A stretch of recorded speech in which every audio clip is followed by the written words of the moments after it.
Hi, welcome to episode 63 of Oil Matters on Thursday, the 30th of April. June ICE Brent futures in early trade ahead of today's contract expiry touched $124.50, with NYMEX WTI just shy of $110, and both benchmarks are up by between $20 and $30 from when we last spoke a fortnight ago. Brent futures are now trading at four-year highs as deadlock prevails in peace negotiations between the US and Iran over Tehran's nuclear program, leaving a reopening of the Strait of Hormuz apparently a remote prospect. Washington continues to enforce its blockade on shipments from Iranian ports, and newswires suggest that President Trump will today receive a briefing from military commanders on possible renewed airstrikes on Iran.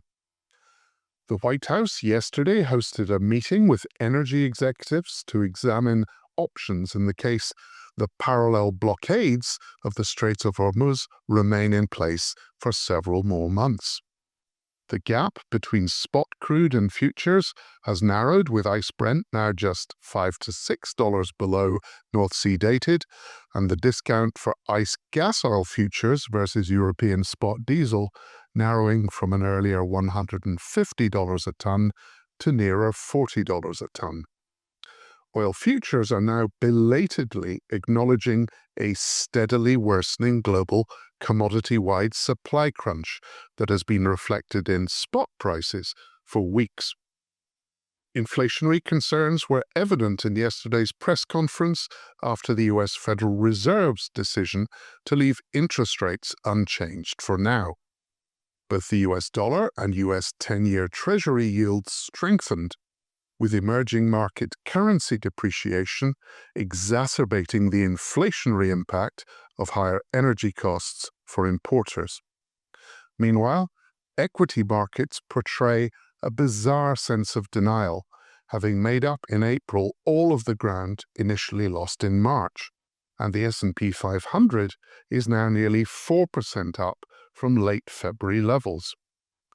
Absent an unexpectedly abrupt resolution of the Hormuz standoff, a sizable downward stock market correction may be imminent.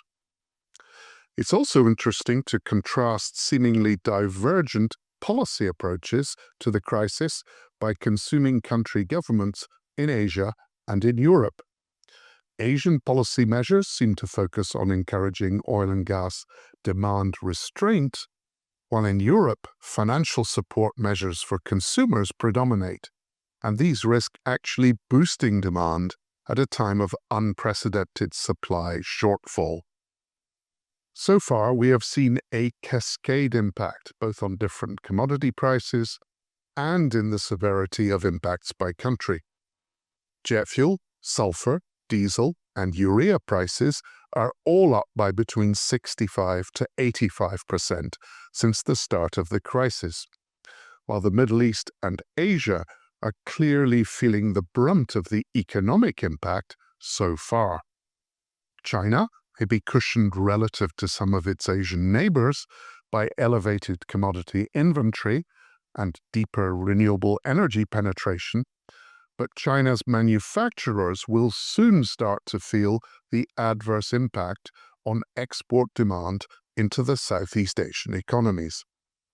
A prolonged crisis would likely then see impacts ripple towards Europe and the broader Atlantic basin, with pronounced concerns already evident over summer jet fuel availability, fertilizer prices, and higher food costs for consumers. Globally, airlines have already cut commercial flights by around 1,100 per day, a so far modest 1% reduction that seems only likely to worsen over the peak summer holiday season. The blockage of the Strait of Hormuz has already placed severe strains on the Middle East Gulf OPEC economies, with around 12 million barrels per day of regional production shut in April, and steeper reductions possible in May if rapidly filling Iranian storage results in production shut-ins there too. On top of that, damage has been sustained from earlier Iranian airstrikes on regional refineries, ports, and other logistical facilities.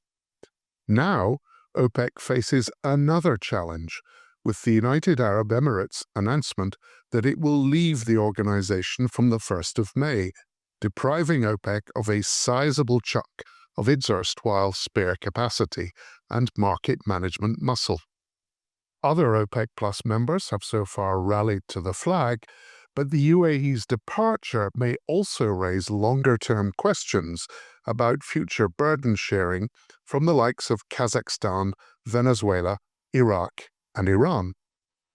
The UAE itself has for some time aspired to higher production levels than allowed by the OPEC quota system, as it builds towards a capacity goal of 5 million barrels per day by 2027. Free rein to increase production again after the Hormuz crisis is resolved, and a desire to bolster the credibility of the 𝗖𝗿𝗂𝗏 crude futures contract with underlying physical supply likely played a role in the decision. However, increasing divergence between the Emirates and Saudi Arabia on issues such as Yemen and Sudan, plus the kingdom's assertive push to become the region's predominant business hub, may also have played a part.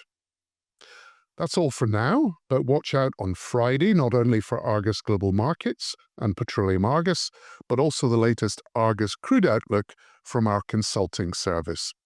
See you next time for another Oil Matters from Argus Media.